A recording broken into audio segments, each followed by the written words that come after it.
A People's History of the United States, by Howard Zinn. Introduction.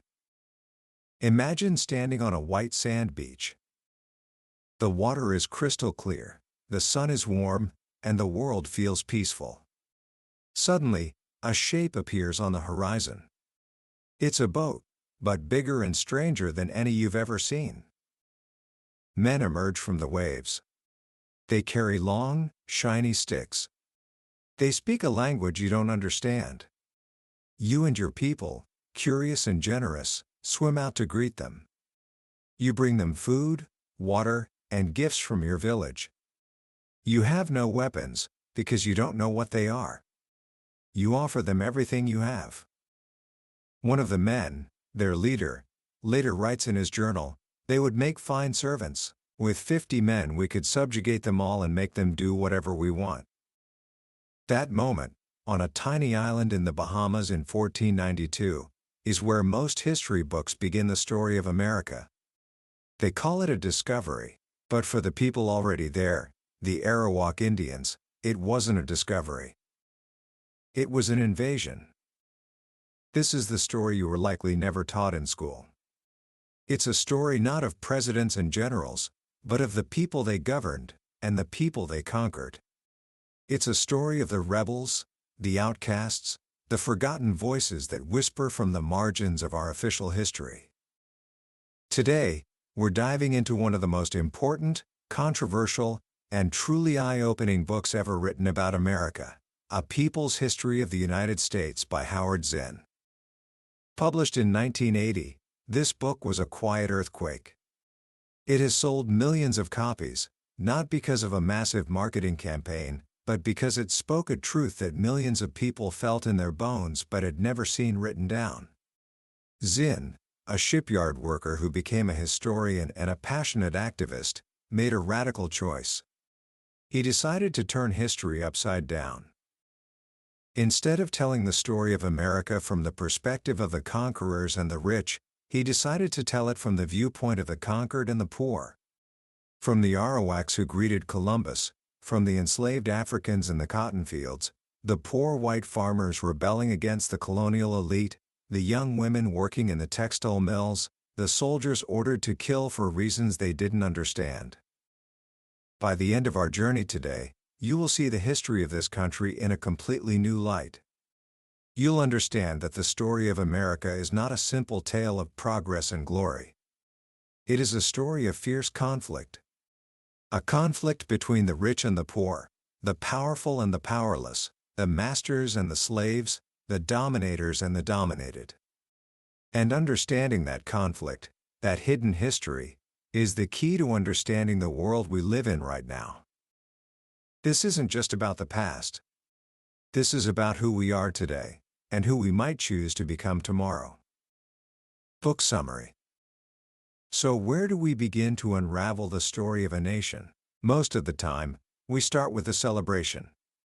We talk about heroic explorers, brave founding fathers, and the noble birth of a new world. But Howard Zinn asks us to start somewhere else. He asks us to start with the cost. The human cost. Let's go back to that beach in 1492. Christopher Columbus has just arrived, and he's met by the Arawak people. He describes them in his journal as well-built, handsome, and generous. They willingly traded everything they had. Columbus noted their ignorance of weapons. When he showed them a sword, they grabbed it by the blade and cut themselves.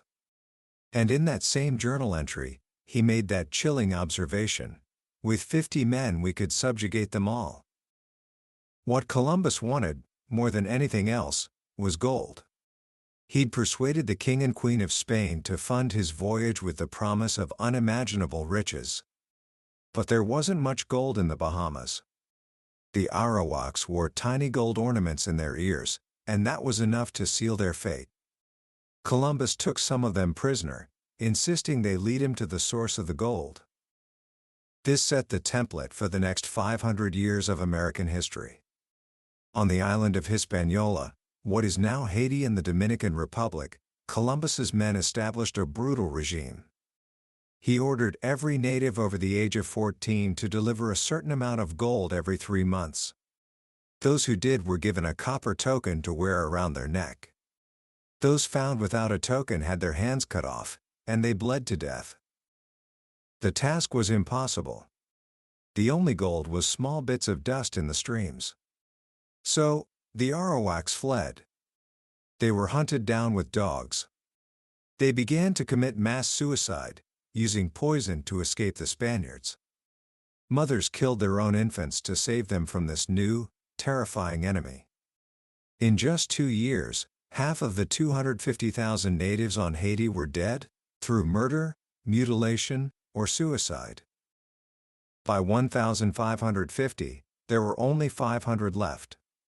By 1650, not a single original Arawak or their descendant remained on the island.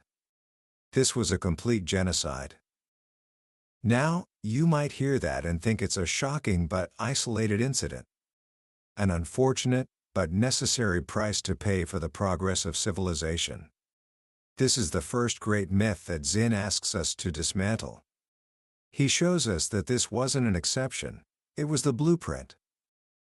What Columbus did to the Arawaks, Cortés did to the Aztecs in Mexico.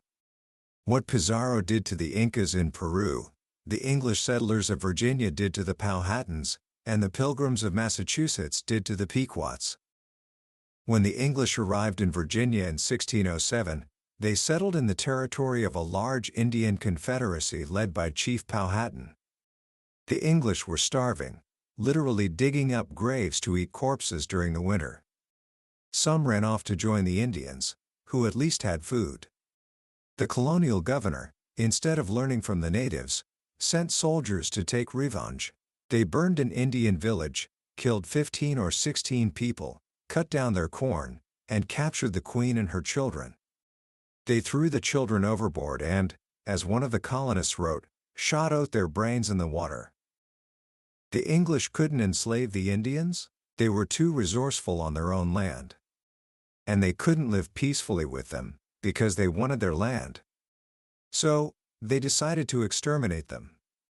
The official policy became one of deception: feign peace, let the Indians plant their corn, and then, just before the harvest, attack, kill as many as possible, and burn the crops. This pattern repeated itself again and again. In New England, the Puritans, who were taught were seeking religious freedom, used the Bible to justify taking Indian land. They declared the land a legal vacuum because the Indians hadn't subdued it in the European way. In 1636, they went to war against the Pequot tribe. They surrounded a Pequot village on the Mystic River, set it on fire, and shot anyone who tried to escape. William Bradford, the governor of Plymouth, described the scene. It was a fearful sight to see them thus frying in the fire, and the streams of blood quenching the same. He called the victory a sweet sacrifice and gave prayers to God. History, Zinn tells us, is never neutral. The choice to emphasize Columbus's seamanship while briefly mentioning his genocide is an ideological choice. It's a way of saying, yes, bad things happened, but they weren't that important in the grand scheme of things. It buries the atrocities under the romance of progress. But progress for whom? Zinn's entire book is an answer to that question. He argues that the history of the United States is not the history of one united people. It's the history of fierce conflicts of interest, between conquerors and conquered, masters and slaves, capitalists and workers, rich and poor. And in a world of victims and executioners, Zinn says, it is the job of a thinking person not to be on the side of the executioners. So, he retells our history from the other side. The story of the Constitution is told from the standpoint of the slaves. The story of Andrew Jackson is seen through the eyes of the Cherokees he drove from their land. The rise of industrialism is seen by the young women working in the Lowell textile mills. This isn't about feeling guilty for the past. It's about understanding how that past created the present. The easy acceptance of atrocities as a deplorable but necessary price to pay for progress, Zinn writes, is still with us. And that acceptance began with the very first interactions on this continent. It was solidified by another foundational crime, the institution of slavery.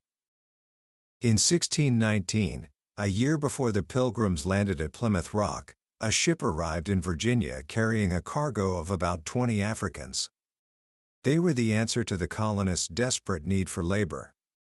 The Virginians couldn't force the Indians to work, and there weren't enough white indentured servants to cultivate the vast fields of tobacco that were becoming incredibly profitable. So, they turned to African slaves.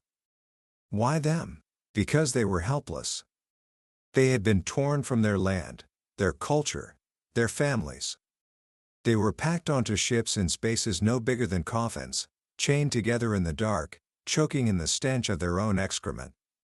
Perhaps 1 out of every 3 died on the journey. But the profits were so enormous that the trade continued for centuries. By 1800, 10 to 15 million Africans had been transported to the Americas. Africa lost an estimated 50 million human beings to this slave trade, which was the brutal engine of early capitalism. The myth we are often told is that racism is somehow natural, a deep-seated antipathy of white against black. Zinn argues that this is a convenient lie. Slavery, he says, was not born from racism. Rather, racism was born from slavery. Think about it. The first white settlers were desperate for labor. The Africans were available, vulnerable, and profitable. Enslaving them was a practical decision. But how do you justify treating human beings like cattle? You create an ideology. You declare them to be less than human. You use their skin color as a mark of inferiority.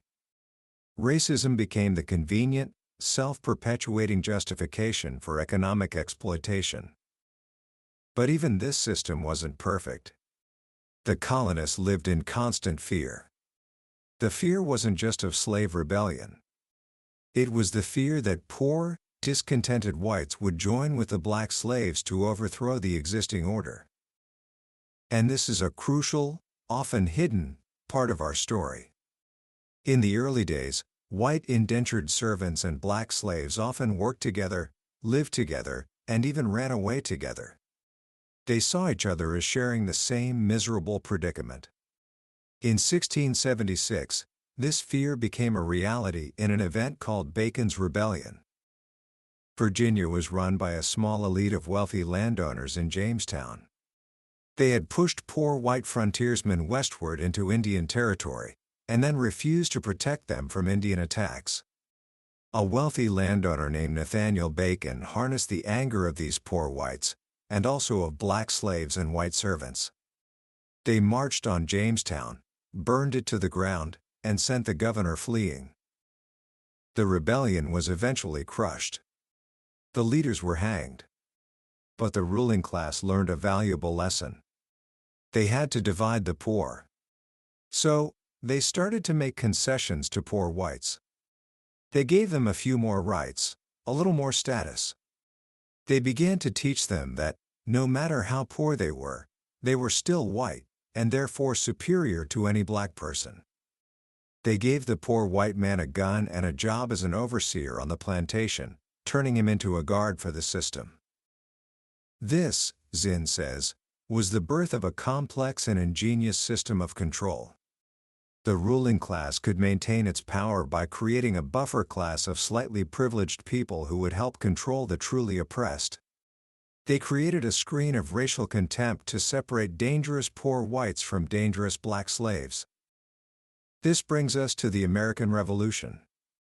We think of it as a united fight for freedom against the tyranny of England. But was it?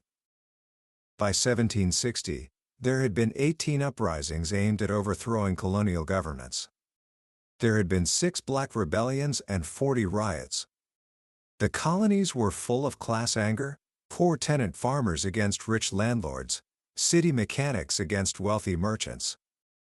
The leaders of the revolution, men like George Washington, Thomas Jefferson, John Hancock, were part of the colonial elite. They were wealthy landowners and merchants.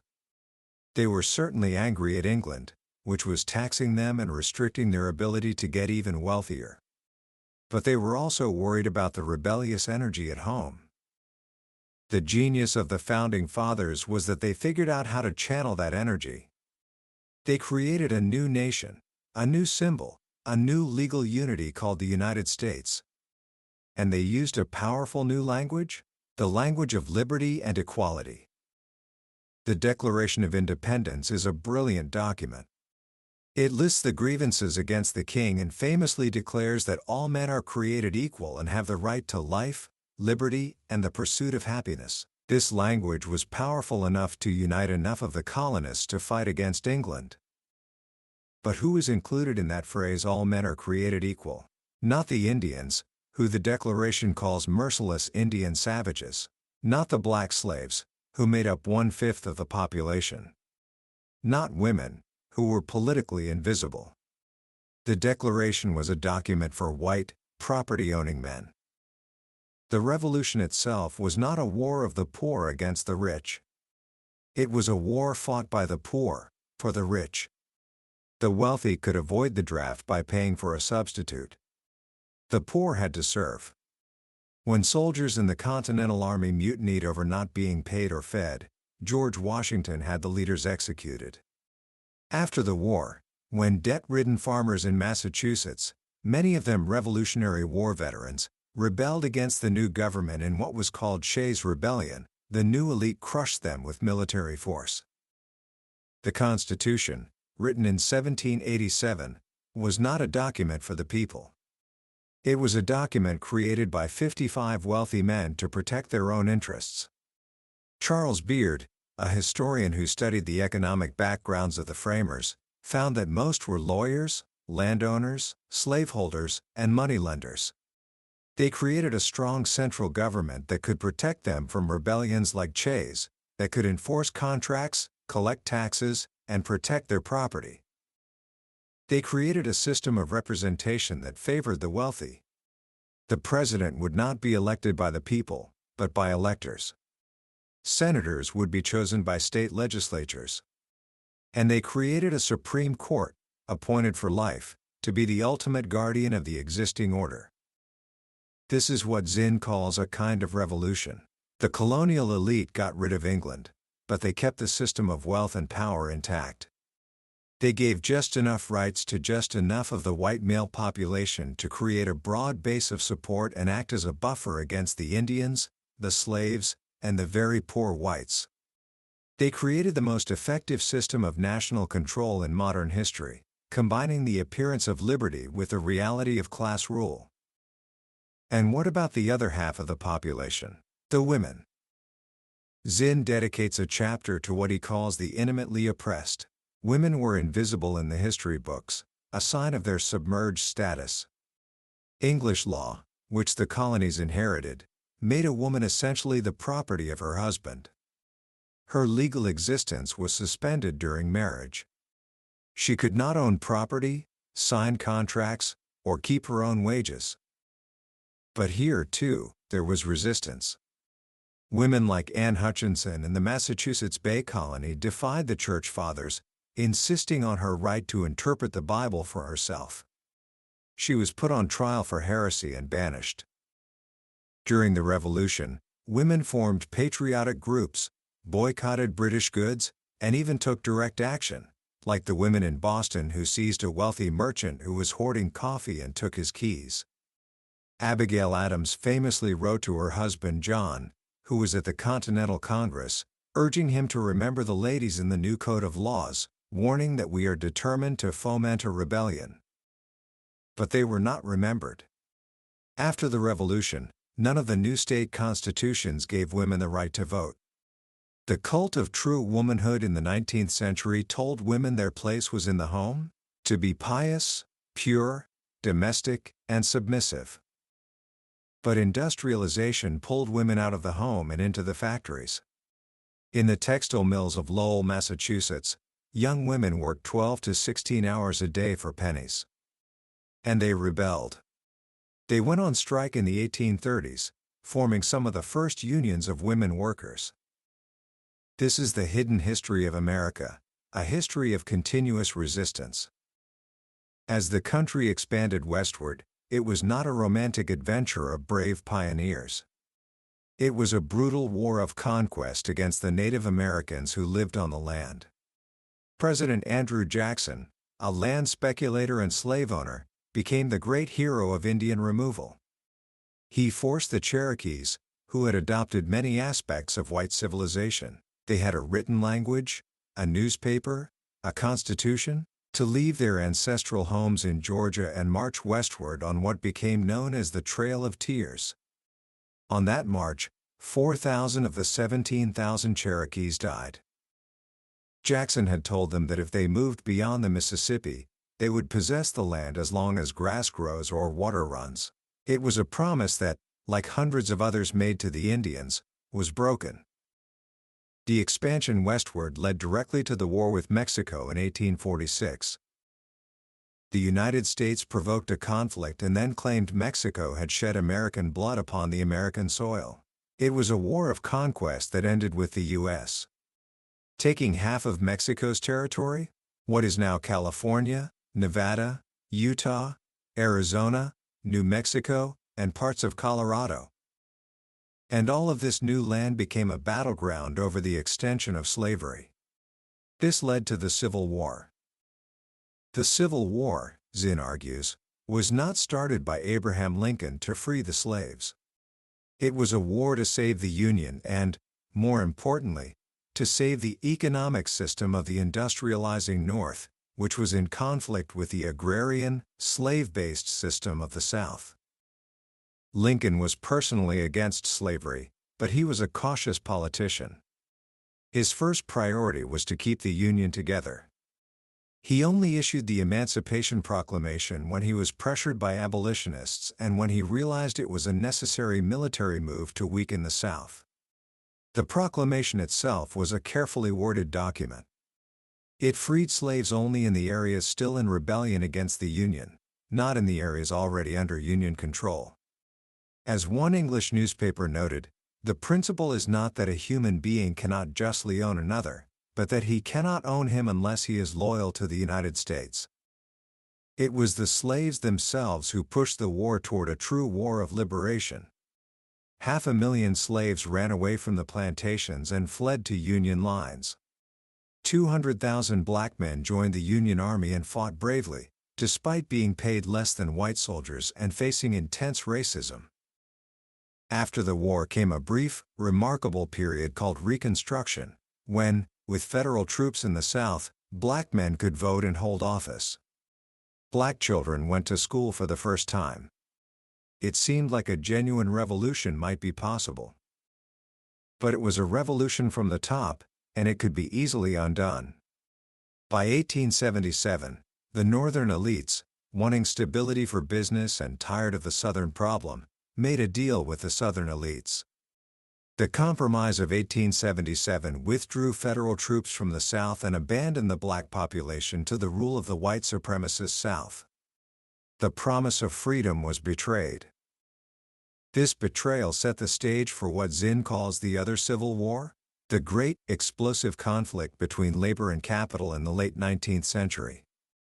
This was the era of the robber barons, men like Rockefeller, Carnegie, and Morgan, who built enormous fortunes while their workers toiled in dangerous conditions for starvation wages. And the workers fought back. There were massive, violent strikes, like the Great Railroad Strike of 1877 that shook the country. The Haymarket Affair of 1886, the Homestead Strike of 1892, the Pullman Strike of 1894, in each case, the workers were met with the combined force of the corporations and the government. Police, militia, and federal troops were used again and again to break strikes and jail labor leaders. The courts were on the side of the rich. The Supreme Court interpreted the 14th Amendment, which was supposed to protect the rights of black people, as a way to protect corporations, calling them persons who could not be deprived of property without due process of law. At the same time, millions of farmers, crushed by debt and exploited by the railroads and banks, organized the greatest movement of agrarian rebellion in American history, the Populist Movement. They created a new political party, the People's Party, and for a moment it seemed a powerful alliance of farmers and workers, black and white, might challenge the system. But the movement was ultimately absorbed and defeated by the Democratic Party, which played on racial fears to divide the poor. How did the system survive all this rebellion? Zinn points to two powerful tools. First, patriotism, especially during wartime. Just as class anger was reaching a boiling point, the country was swept into the Spanish-American War of 1898. Theodore Roosevelt called it a splendid little war. It was a war for empire, to take Cuba, Puerto Rico, Guam, and the Philippines from Spain and bring them into America's sphere of influence. It was a war to open up foreign markets for American goods. And it was a way to unite the country in a common cause, to drown class resentment in a flood of nationalistic fervor. As one politician said, the war gave the country a new appetite, the yearning to show our strength.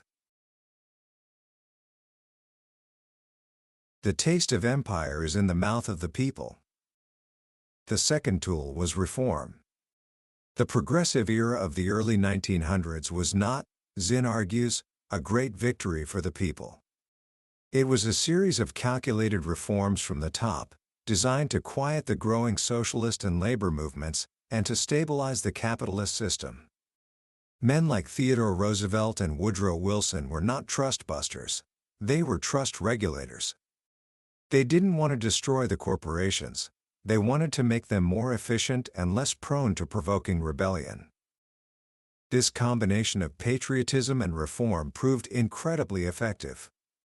World War I was, as the radical writer Randolph Bourne said, the health of the state. The government used the war to crush dissent, jailing thousands of socialists, anarchists, and anti-war activists under the Espionage Act. Eugene Debs, the leader of the Socialist Party, was sentenced to 10 years in prison for making an anti-war speech. The 1920s were a time of apparent prosperity, but the wealth was concentrated at the top. The labor movement was weakened, and the radical movements were in shambles. And then came the Great Depression. The system collapsed. By 1933, 15 million people were out of work. People were starving in the richest country on earth. And they rebelled. There were rent strikes, hunger marches, spontaneous actions by the unemployed to stop evictions. In the spring of 1932, 20,000 unemployed World War I veterans, the Bonus Army, marched on Washington to demand help, and President Hoover ordered the Army, led by Douglas MacArthur, to drive them out with tear gas and bayonets. It was in this atmosphere of crisis and rebellion that Franklin D. Roosevelt was elected. The New Deal was, like the progressive reforms, a way to save the capitalist system from itself.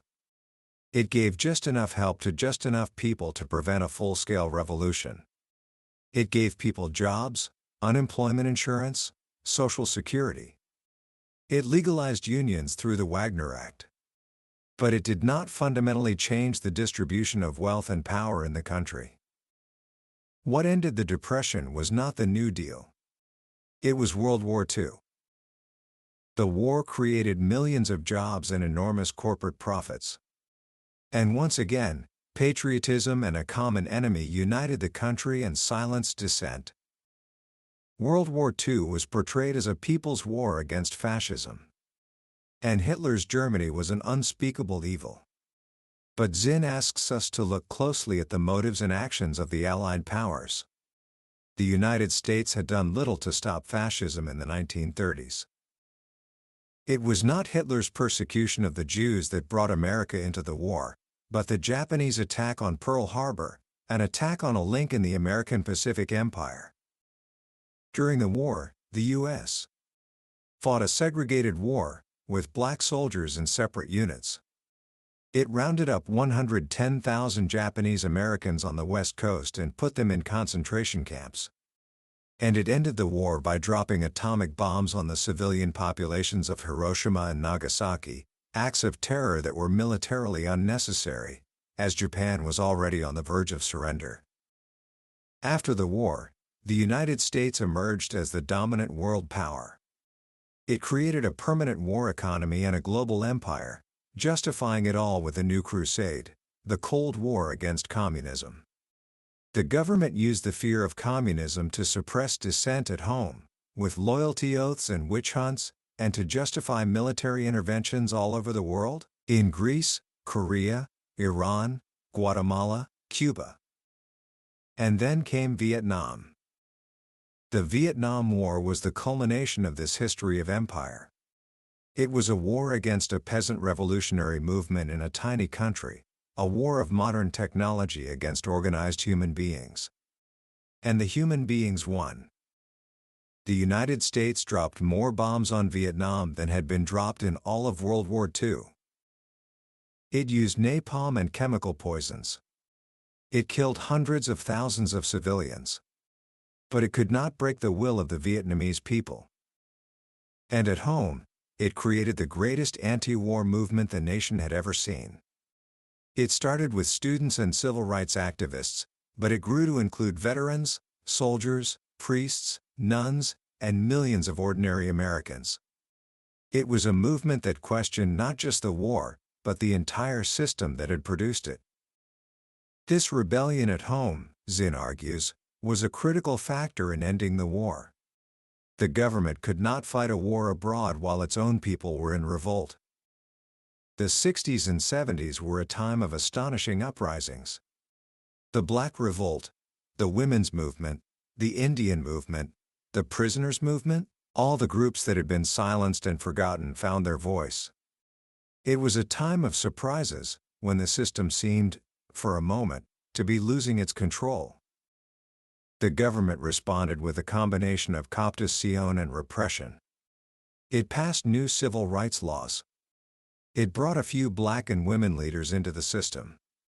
It also used the FBI and police to harass, disrupt, and destroy militant groups like the Black Panthers. The Watergate scandal, which brought down Richard Nixon, seemed like a victory for the people. But Zinn sees it differently. It was the system cleansing itself of a clumsy rule breaker. It got rid of Nixon, but it kept the system of imperial power and corporate control intact.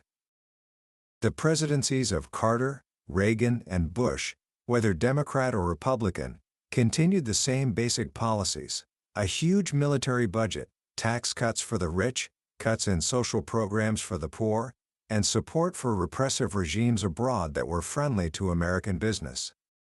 The gap between the rich and poor grew wider than ever.